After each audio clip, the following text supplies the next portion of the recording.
আল্লাহ রাব্বুল আলামিন বলেন, সকল নবী তার কওমকেই বলে দাওয়াত দিয়েছেন, ইয়া কওমি ইবুদুল্লাহা মা লাকুম মিন ইলাহিন গায়রু।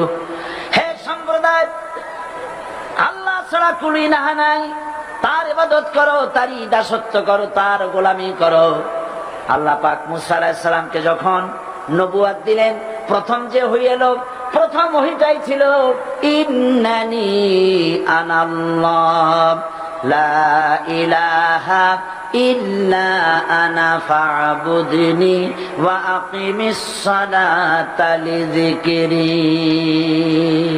নিশ্চয়ই আমি আল্লাহ, আমি ছাড়া কোন ইলাহ নাই, আইনদাতা নাই, বিধানদাতা নাই, সুতরাং আমার দাসত্ব করো এবং আমার শরণার্থে নামাজকে প্রতিষ্ঠা করো। মুসা আলাইহিস সালামকে আল্লাহ পাক ওহী দিয়ে তাকে পাঠালেন। কোথায় পাঠালেন? আল্লাহ পাক বলেন, ইযহাব ইলা ফিরআউনা ইন্নাহু তাগা। গোটা কওম নাফরমান, আল্লাহর আইন কেউ মানছে না। গোটা কওমের কাছে না পাঠাইয়া আল্লাহ পাক সর্বপ্রথম মুসা আলাইহিস সালামকে দাওয়াত নিয়ে কার কাছে পাঠালেন? ফেরাউনের কাছে। কারণ ফেরাউন হচ্ছে রাষ্ট্রশাসক। ফেরাউন কি? রাষ্ট্রশাসক। টিলা, নিচের পানি পাহাড়ের উপরে যায় না, উপরের পানি না নিচের থেকে উপরে যায়, উপরের পানি নিচে আসে। সুতরাং দেশ যারা চালায় এই লোকগুলি যদি ভালো হয়, গোটা দেশ ভালো হয়।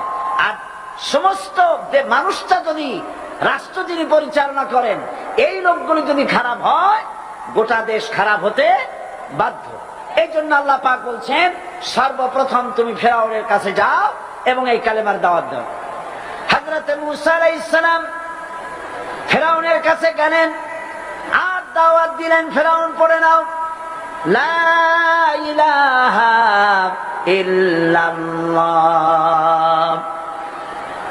একটি কথা আপনাদের মনে রাখতে হবে, দুনিয়ার কোন ফেরাউন, কোন নমরুদ, কোন সাদ্দাত, কোন হামান কেউ বলে নাই যে আমি আল্লাহ, আমি রাজ্জাক, আমি খালেক, আমি পৃথিবীর সৃষ্টি করেছি। কথা কেউ বলেছে? কেউ বলে নাই। কি বলেছে তারা? ফেরাউন বলেছে, মা আলিমতু লাকুম মিন ইলাহিন গায়রি, আমি তো জানি না আমি ছাড়া আরো কোন ইলাহ আছে, এ কথা আমার জানা নাই, সুতরাং আমি হচ্ছি ইলাহ, আর তুমি বলছো লা ইলাহা। তার মানে হচ্ছে ওই সময় পয়গম্বরেরা, আল্লাহর নবীর সাহাবীরা, তারা জানতেন যে আমরা কিসের দাওয়াত দেই, আর যারা শুনতো তারাও বুঝতো কিসের দাওয়াত শুনতেছি। আজ আমার দেশে একই কালেমার দাওয়াত দেওয়া হয়, কিন্তু মানুষেরা বুঝতে পারে না কি শুনতেছি। ভাষা জানার ব্যাপারে, বোঝার ব্যাপারে হলো আসল বিষয়। এটা বুঝাতে গিয়ে আমি মাঝে মধ্যে একটা দৃষ্টান্ত দেই এভাবে। একজনের একটা রেশনের দোকান ছিল, সেই দোকানে তার একটা ময়না পাখি ছিল। আর ময়না পাখিকে কথা শেখানো যায় সেটা তো আপনারা জানেন। জি, ময়নাকে শিখাইছে যে লাইন করুন, এক এক করে আসুন। ময়না এই কথা শিখেছে।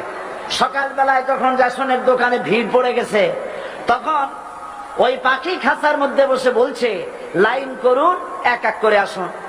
একদিন খাঁচার দরজা খোলা পেয়ে পাখি উড়ে গিয়ে গাছের ডালে বসেছে। আশেপাশে যত পাখি ছিল তারা চিন্তা করলো এই রকমের পাখি তো কখনো দেখি নাই। ময়না তো দেখতে কাকের মতো না, শালিকের মতো না, দেখতে একটা ভিন্ন রকম। ওরা এসে চতুর্দিক থেকে এই নবান্ত, এই যে নতুন এসেছে, ওরা ঠোকরানো শুরু করেছে চতুর্দিক থেকে। ঠোকরানি খেয়ে ময়না বলতেছে লাইন করুন, এক এক করে আসুন। এখন ময়না তো বোঝে না যে কি বলতেছি, আর যে পাখিরা ঠোকরাচ্ছে তারাও তো বোঝে না যে কি শুনতেছি। ময়না যদি বুঝতো যে আমি কি বলি, সবাই মিলে ঠোকরায়, তাই জান বাঁচে না। লাইন করে ঠোকরাইলে তো কলজে যাবে, সব ঠোঁটে রোডে চলে, বোঝে নাই। আমাদের অবস্থা তাই হয়েছে। এই যে আপনারা এখানে দাঁড়াইছেন কেন? যারা যেখানে দাঁড়ায় বসা মানুষেরা অনুরোধ করে বসায় দেন। এত বড় বিশাল মাহফিলে আপনি দাঁড়ায়া কোন মানুষকে কষ্ট দিবেন না, জায়েজ নাই। মুসলমানদেরকে কষ্ট দেওয়া কবিরা গুনাহ। বুঝতে পেরেছেন? যে যেখানে দাঁড়িয়েছে আপনারা বসা মানুষেরা তাদেরকে বসান। এত বড় বিশাল মাহফিলে আপনি দাঁড়ায়া কোন মানুষকে কষ্ট দিবেন না, জায়েজ নাই। মুসলমানদেরকে কষ্ট দেওয়া কবিরা গুনাহ।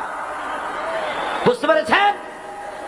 যে যেখানে দাঁড়িয়েছে আপনারা বসা মানুষেরা তাদেরকে বসায় দেন।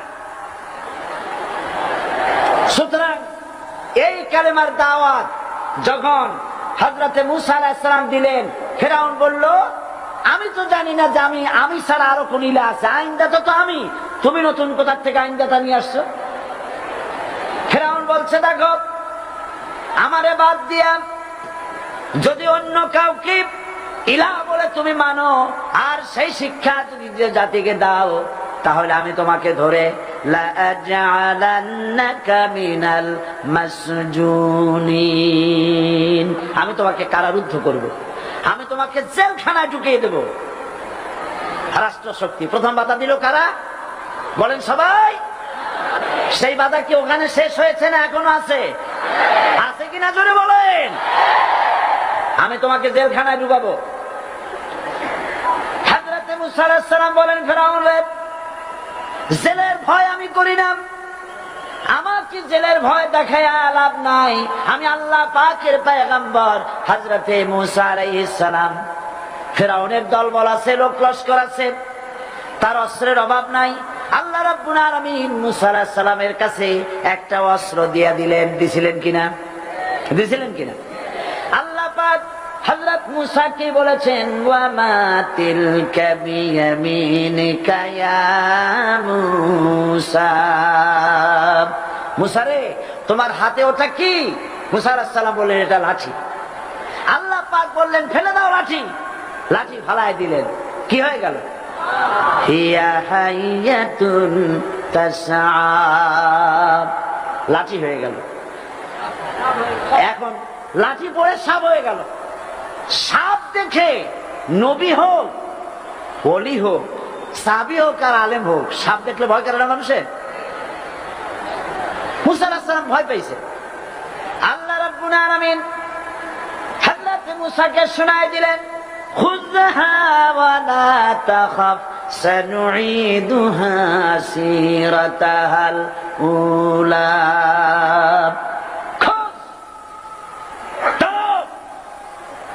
লা তাখাফ, ভয় পেও না। আল্লাহ বলছেন ধরো, ভয় পেও না। ধরার সঙ্গে সঙ্গে স্বাভাবিক অবস্থায় ফিরে আসবে, আবার লাঠি হয়ে যাবে। এখন আল্লাহ বলছেন ধরো।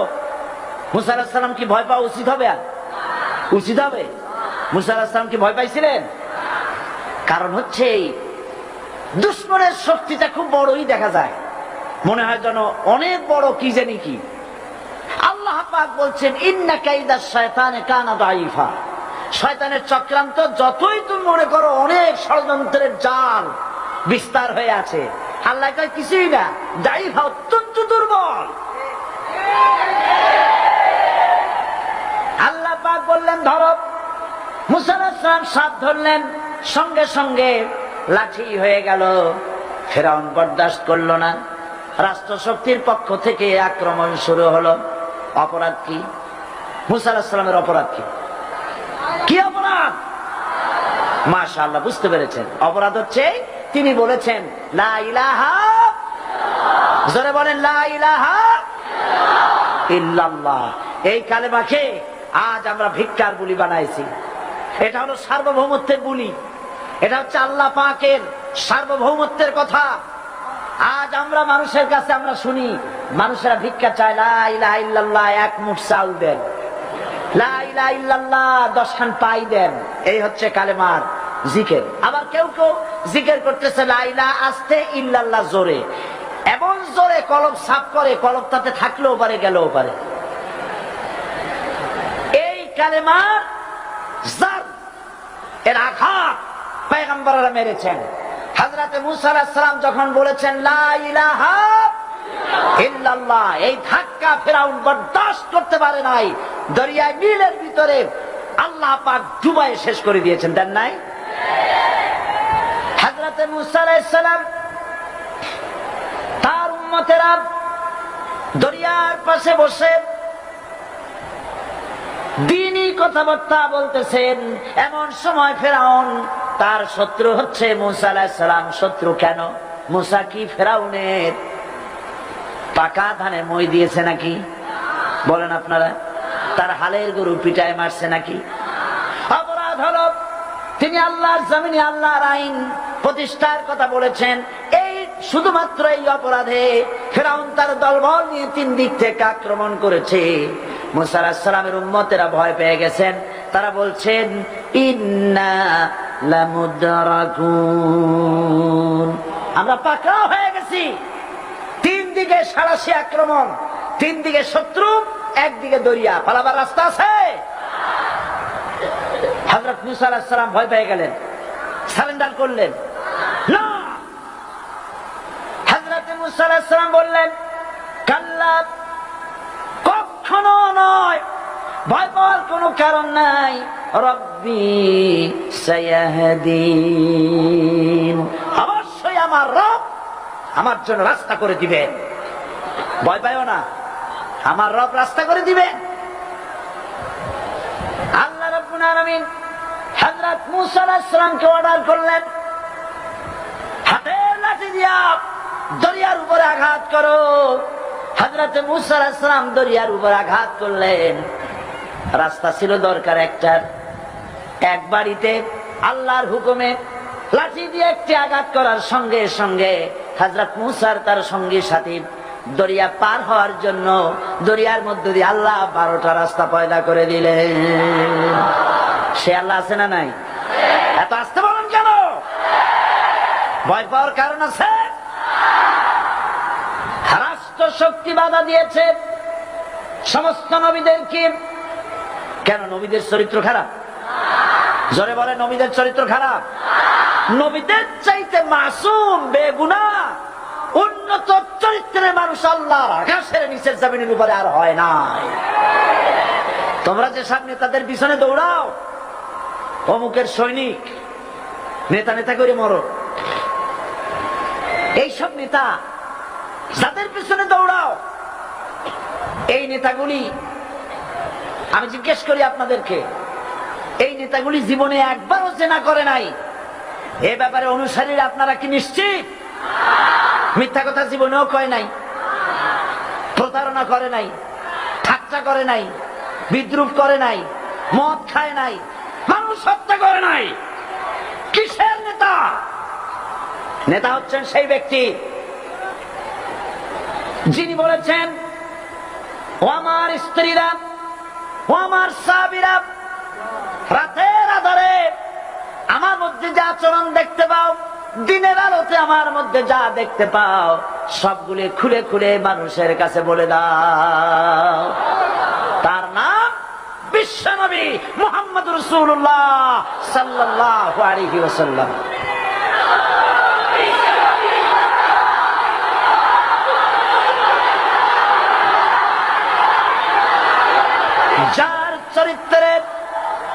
যার চরিত্রের সার্টিফিকেট আল্লাহ রাব্বুল আলামিন নিজে দিচ্ছেন, ওয়া ইন্নাকা লাআলা খুলুকিন আযীম।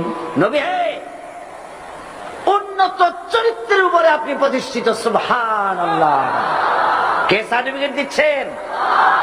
আযীম, আযীম। আরবিতে চওড়াকে বলা হয় আরিদ,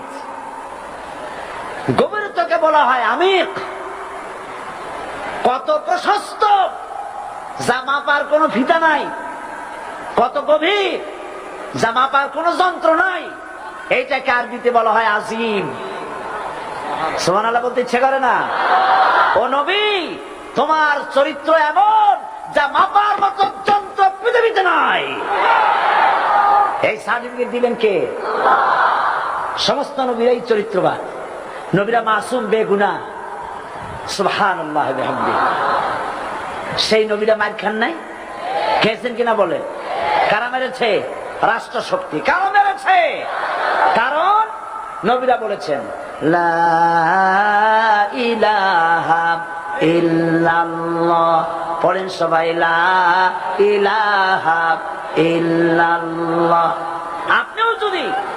আপনিও যদি নবীদের মতো সাহাবীদের মতো বুঝা এই কলেমার দাওয়াত দেন, বাধা আসবেই। বোঝাবুঝির ব্যাপার, বুঝতেই সারল। কত মাহফিল হয় বাংলাদেশে, হয় না? কোনো বাধা নাই, ঠিক কিনা?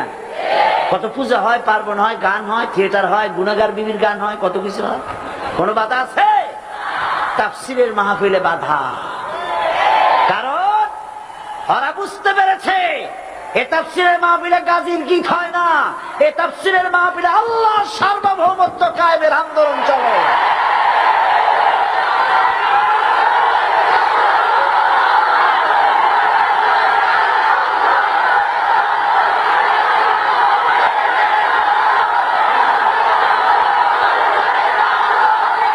এবার দেখুন, এবার কলেমা বোঝেন, কালেমা বুঝুন। বঙ্গভবনের সামনে দাঁড়াইয়া, গণভবনের সামনে দাঁড়িয়ে আপনি যদি কালেমার জিকির করতে থাকেন, লা ইলাহা ইল্লাল্লাহ, লা ইলাহা ইল্লাল্লাহ, লা ইলাহা ইল্লাল্লাহ, লা ইলাহা ইল্লাল্লাহ, 2-1 ঘন্টা, 2-4 ঘন্টা দেখবেন অফিসাররা এসে বলবে, না জানি কোন খাজা বাবা আসছে, আসেন আসেন, নিয়ে খাইতে দেবে, হাদিয়া দেবে। যেহেতু যিনি পড়তেছেন উনি বোঝেন না কি বলতেছেন, আর যারা দাওয়াত দিয়ে নিয়ে গেল ওরা টের পাই নাই যে কি শুনে দাওয়াত দিতেছে। কিন্তু আপনি যদি বঙ্গভবন, গণভবন, সেক্রেটারিয়েট আর পার্লামেন্ট এর ভিতরে ঢুকে যদি বলেন, কোন মানুষের তৈরি করা আইন মানি না, কোন সরকারের সার্বভৌমত্ব স্বীকার করি না, কারো বিধান মানি না, কারো তৈরি করা আইনের সামনে মাথা নত করি না, আল্লাহ ছাড়া কারো বিধান মানি না, হাদিয়া আসবে, খাইতে দেবে, পকেটে টাকা দেবে, খাওয়াবে এক জায়গায় নিয়ে। কোন জায়গায়? লাল দালানে। বোঝাবুঝি পয়গম্বরেরা দাওয়াত দিয়েছেন আয়াতুল কুরসি ফরজ নামাজ পড়িয়া। দেখছি অনেকেই জামার বুতাম টুতাম খুলিয়া তারপরে জোরে একটা ফু দেয়। অসুবিধা নাই, ফু আপনি দেন, কিন্তু কি পড়ে ফু দিচ্ছেন আপনি কি বুঝছেন কিছু? সুবহানাল্লাহ। বুঝলি কি এই চেহারা হয়? এতগুলো মানুষ লাগে নাকি বিপ্লব করতে, কালেমার রস কায়েম করতে? 313 জন মুসলমান যথেষ্ট পৃথিবীতে।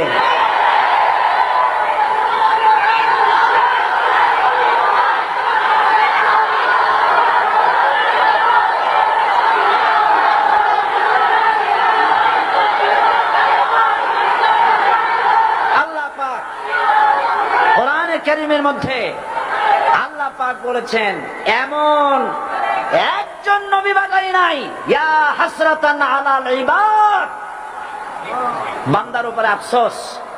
আহারে, কে বলতেছেন? আমার আল্লাহ। বলেন আমার আল্লাহ। তিনি আফসোস করছেন, আফসোস। একজন পয়গম্বর এমন পাঠাইলাম না, একজন রাসূল পাঠাইলাম না যার সাথে এরা ঠাট্টা করে নাই, বিদ্রুপ করে নাই, বলে নাই, মানে নাই।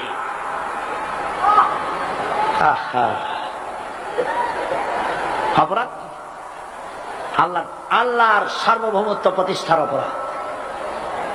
হযরত ইব্রাহিম আলাইহিস সালাম তিনি যখন এই কালেমার দাওয়াত দিয়েছেন নমরুদের বিরুদ্ধে, নমরুদ বলেছে, মান আশাদ্দু মিন্না কুওয়া, আমার চাইতে শক্তিশালী আর কে আছে? আনা রাব্বুকুমুল আলা, আমি তোমাদের বড় প্রভু। নাউজুবিল্লাহ। কই থেকে একটা তুমি বলছো লা ইলাহা ইল্লাল্লাহ, আমি তো ইলাহ। হযরত ইব্রাহিম আলাইহিস সালাম কি কালেমার দাওয়াত পেশ করার অপরাধে অগ্নিকুণ্ডের ভিতরে ফালাবার ব্যবস্থা হয়ে গেছে। আল্লাহ পাক সব ঘটনা কোরআনে বলে দিয়েছেন কিনা বলেন? কেন বললেন এই সমস্ত কথা? এই জন্য বলেছেন, ফেরাউন মরে যাবে, নমরুদ মরে যাবে, কিন্তু তাদের প্রেতাত্মারা যুগে যুগে তারা বেঁচে থাকবে। আগুনের ভিতরে ফালাবার ব্যবস্থা হয়েছে। আল্লাহ পাক বলে দিয়েছেন, আমার রাস্তায় যদি চেষ্টা করো, জিহাদ করো, আমার সাহায্য তোমরা পাবে। ওয়া কানা হাক্কান আলাইনা নাসরুল মুমিনিন, মুমিনদেরকে সাহায্য করা আমি আল্লাহর জন্য ওয়াজিব। সুবহানাল্লাহ বলবেন না? আলহামদুলিল্লাহ বলবেন না? আমার জন্য ওয়াজিব মুমিনদেরকে সাহায্য করা। ইব্রাহিম আলাইহিস সালামকে আগুনে ভালানো হচ্ছে। হযরত জিবরাইল বলেন, ইব্রাহিম তোমাকে আগুনের ভিতরে ফালানো হতেছে, আমার কাছে সাহায্য চাও, আমি তোমারে বাঁচায় দেব। হযরত ইব্রাহিম আলাইহিস সালাম তিনি বললেন, জিবরাইল আমার পরীক্ষা চলতেছে, আমাকে ডিস্টার্ব করো না, আমি তোমার কাছে সাহায্য কেন চাইব? আমি তো এমন কোন অন্ধ আল্লাহর ইবাদত করি না যিনি তার বান্দার দুঃখ দুর্দশা নিজের চোখে না দেখেন। পরীক্ষা পাস করছে না? পাস করছেন কিনা? হযরত ইব্রাহিম বলেন, শোনো জিবরাইল, আমি যদি আগুনের ভিতরে পড়ে যাই আর আগুনে পুড়ে যদি ভস্ম হয়ে যায়, আমার আল্লাহ যদি এতে খুশি হন, তাহলে আমি আমার রব্বুল আলামিনকে খুশি করার জন্য এভাবে 1000 বার পড়তে আমি রাজি আছি। ইব্রাহিম আলাইহিস সালাম আগুনের ভিতরে পড়ে গেলেন। আল্লাহ রাব্বুল আলামিন আগুনের প্রতি নোটিশ করে দিলেন, ইয়া নারু কুনি বারদাম ওয়া সালামান আলা ইব্রাহিম। আগুন আমার ইব্রাহিমের জন্য শান্তিদায়ক, ঠান্ডা হয়ে যা। ইব্রাহিম আলাইহিস সালাম জ্বলছেন, পুড়ে গেছেন। নমরুদ তার প্রাসাদের ছাদে বসে ইব্রাহিম আলাইহিস সালামের পোড়া দৃশ্য দেখে আনন্দ করবে, আগুনের দিকে তাকায় দেখে ইব্রাহিম আরামে বসে আছেন। পোড়া তো দূরের কথা, জামাও পরে নাই। ও ডাক দিয়া বলে, রে আগুন, গোটা জাতি নিয়ে তোর পূজা করলাম, আমার দুশমন কেন জ্বালাইতে পারিস না? তোর জ্বালানো শক্তি কি নষ্ট হয়ে গেছে নাকি? আগুনের ভিতর থেকে আওয়াজ বেরিয়ে এলো, নমরুদ, আমার ভিতরে দাহ্য শক্তি, জ্বালানো শক্তি আছে কি নাই যদি প্রমাণ করতে চাও, টেস্ট করতে চাও, তুই নিজে আয়, তোরে সুদ্ধা তাম দুনিয়া জ্বালাই দিতে পারি, ইব্রাহিমের এক গাছা পশম জ্বালাইতে পারি না। বিশ্বকবি আল্লামা ইকবাল কি সুন্দর করে বলেছেন, আজ ভি হো জু ইব্রাহিম কা ইমা पैदा आग कर सकती है एक अंदाजे गुलिस्तां पैदा। ইব্রাহিমের ঈমান যদি আজও কোথাও হয় বিদ্যমান, করতে পারেন অগ্নিকুণ্ডে খুবসুরত এক গুলিস্তান। এখনো যদি ইব্রাহিমের সন্তানদেরকে আগুনের মধ্যে ফেলে দেওয়া হয়, আর ইব্রাহিম ঈমান যদি থাকে, আগুনকে ফুলের বাগান বানাবার ক্ষমতা আল্লাহর আছে। চিরকাল আল্লাহ পাক এই কালেমাকে দিয়েছেন আল্লাহর সার্বভৌমত্বকে প্রতিষ্ঠা করার জন্য। আয়াতুল কুরসি শুধু পড়ে বুকে ফু দেওয়ার জন্য নয়। পড়েন আমার সাথে, আল্লাহু লা ইলাহা ইল্লাহু আল হাইয়ুল কাইয়্যুম। দুনিয়ার সমস্ত পয়গম্বর অত্যাচারিত হলেন, শুধু তাই নয়, বিশ্ব নবী আখেরি জামানার পয়গম্বর নবী মুহাম্মদ রাসূলুল্লাহ সাল্লাল্লাহু আলাইহি ওয়াসাল্লাম জাতির কাছে আসলেন। তিনি এসে বললেন, ইয়া আইয়ুহান নাস কুলু লা ইলাহা ইল্লাল্লাহ। প্রথম দাওয়াত, প্রথম দাওয়াত। শুনছেন কথা? রাসূলুল্লাহ বলছেন, ও জাতি, আমার রাসূল তো মক্কার রাসূল না শুধু, মদিনার রাসূল না শুধু, আরবি ভাষা ভাষীদের রাসূল না শুধু, আমার নবী কি নবী? চিল্লায় বলেন। তাই তিনি বলেছেন, ও বিশ্বের মানবতা, বিশ্বের মানব গোষ্ঠী, যদি মুক্তি পেতে চাও, নাজাত পেতে চাও, উচ্চারণ করো, বিশ্বাস করো, আমল করো, বলো লা ইলাহা ইল্লাল্লাহ। জোরে পড়েন, লা ইলাহা ইল্লাল্লাহ, লা ইলাহা ইল্লাল্লাহু মুহাম্মাদুর রাসূলুল্লাহ। আবু জাহেল বুঝছিল কলমার অর্থ। কথা বলেন না কেন? আবু জাহেল বুঝছিল? উতবা, সাইবা, মুগিরার গোষ্ঠীরা বুঝছিল? বুঝেছে। তারপরে তারা চিন্তা করলো যে সর্বনাশ তো করছে, লা ইলাহা, কোন ইলাহ নাই, আইনদাতা নাই, বিধানদাতা নাই, তাহলে আমরা কি ঘরে বসে বসে কি করব? উনি নতুন একজন ইলাহ নিয়ে আসছে, আল্লাহ ছাড়া কোন ইলাহ নাই, তাহলে আমাদের কাজটা কি? প্রথমে তারা চেষ্টা করলো যে একটু দেখি নরম নরম ভাবে হয় নাকি। চলে গেল আবু তালেবের কাছে, আসে না দিছে, বললো আবু তালেব, তুমি তো কুরাইশদের নেতা, তোমার ভাইয়ের ছেলে কয় চাই কি? কি আশ্চর্যজনক কথা! লা ইলাহা ইল্লাল্লাহ, আল্লাহ ছাড়া কোন ইলাহ নাই, তা আমরা করবো কি? তোমার ভাতিজাকে বুঝাও লা ইলাহা ইল্লাল্লাহর দাওয়াত বন্ধ করে দিক, এর বিনিময়ে টাকা লাগে টাকা দেব, সোনা লাগে সোনা দেব, যত সুন্দরী মেয়ে চায় তাও দেব, নেতৃত্ব চায় তাও দেব, তবু যেন কালেমার দাওয়াত না দেয়। আসিনে কা হাদিসে আছে কিনা? নবীজি যখন বাড়ি ফিরলেন, চাচা আবু তালেব নিজের কলিজার টুকরা সন্তান হযরত জাফর আলীর চাইতে তিনি ভালোবাসতেন কলিজার মতো করে মুহাম্মদ সাল্লাল্লাহু আলাইহি ওয়াসাল্লামকে। বলছে, বাবা এমন কথা কেন বলো যাতে লোকেরা খেপে যায়? এই কথাগুলি বলো না, ওরা আমার কাছে এই সব প্রস্তাব দিয়ে গিয়েছে। রাসূলুল্লাহ প্রস্তাব শুনে এগ্রি করলেন। জি, আমার নবী বলেন, ও আমার চাচা আবু তালেব, প্রস্তাবকারীদেরকে শুনিয়ে দিন। হুজুরের সাথে তখন অনেক লোকজন নাকি, অনেক অস্ত্রপাতি, কিচ্ছু নাই, আল্লাহর শক্তি ছাড়া কিছুই নেই। আমার নবী বলেন, ও আমার চাচা আবু তালেব, প্রস্তাবকারীদেরকে শুনিয়ে দেন। যেটা দেওয়া সম্ভব সেটা তো দূরের কথা, যেটা দেওয়া সম্ভব নয় তাও যদি তারা দিতে পারে আমারে, যেমন আকাশের সূর্যটা ধরে এনে ওরা যদি আমার ডান হাতে তুলে দেয়, আকাশের পূর্ণিমার চাঁদটা ধরে যদি বাম হাতে আমার তুলে দেয়, এর বিনিময়ে এক মুহূর্তের জন্য তাওহীদের দাওয়াত আমি বন্ধ করে দেব না। সুবহানাল্লাহ।